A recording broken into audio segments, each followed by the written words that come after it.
খুব মনোযোগ দিয়ে কখনোই কোনো টি10 লিগ আমার আসলে দেখা হয়নি। যখন সাকিব আল হাসান খেলেছে তখন শুধু সাকিবের খেলা দেখার জন্য মাঝে সাঝে দেখা হয়েছে, কিন্তু সাইফ হাসান যদি টি10 লিগে খেলে তাহলে আমি আসলে সেই ম্যাচ দেখতে চাই শুধুমাত্র সাইফের ব্যাটিং উপভোগ করার জন্য। এবং সাইফ হাসান টি10 লিগে খেলবেন, আবুধাবি টি10 লিগে তিনি খেলবেন এবং বাংলাদেশ ক্রিকেট বোর্ড বিসিবির পক্ষ থেকে তিনি এনওসি পেয়ে গেছেন। আবুধাবি টি10 লিগ মাঠে গড়াবে 18ই নভেম্বর থেকে, চলবে 30 নভেম্বর পর্যন্ত। তো সেই ক্ষেত্রে আবার 30 নভেম্বর পর্যন্ত এই টুর্নামেন্ট চলবে, কিন্তু 27 নভেম্বর থেকে বাংলাদেশ আর আয়ারল্যান্ডের টি20 সিরিজ শুরু হবে। সেই কারণে সাইফ হাসানকে এনওসি দেওয়া হয়েছে 23 নভেম্বর পর্যন্ত। এছাড়া এবারের আবুধাবি টি10 লিগে খেলবেন সাকিব আল হাসান এবং তিনি একটা টিমের ক্যাপ্টেন। রয়্যাল চ্যাম্পস টিমের অধিনায়কত্ব করবেন সাকিব আল হাসান। নাহিদ রানা তিনিও কিন্তু দল পেয়েছিলেন, কিন্তু নাহিদ রানাকে আসলে এনওসি দেওয়া হয়নি বিসিবির পক্ষ থেকে। এই মুহূর্তে তিনি সিলেটে আছেন, প্রথম টেস্ট ম্যাচ খেলছেন, আয়ারল্যান্ডের বিপক্ষে দ্বিতীয় টেস্ট রয়েছে, সেই বিবেচনায় নাহিদ রানাকে এনওসি দেওয়া হয়নি। আর সাইফ হাসানকে দলভুক্ত করেছে স্পিন স্ট্যালিয়ন্স নামের একটা টিম। এখন দেখার ব্যাপার হচ্ছে যে কারা রয়েছেন সাইফ হাসানের টিমে।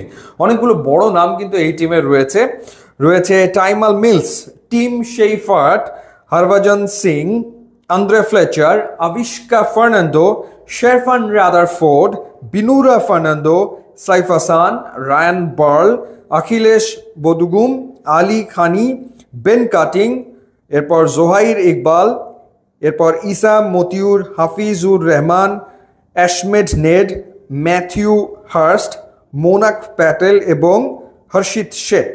সো সেই ক্ষেত্রে বড় নামের কথা বলছিলাম যে টিম শেইফার্ট রয়েছে, শেরফান রাদারফোর্ড রয়েছে, তাদের সাথে খেলবেন সাইফ হাসান। সো ইন্টারেস্টিং হবে ডেফিনেটলি।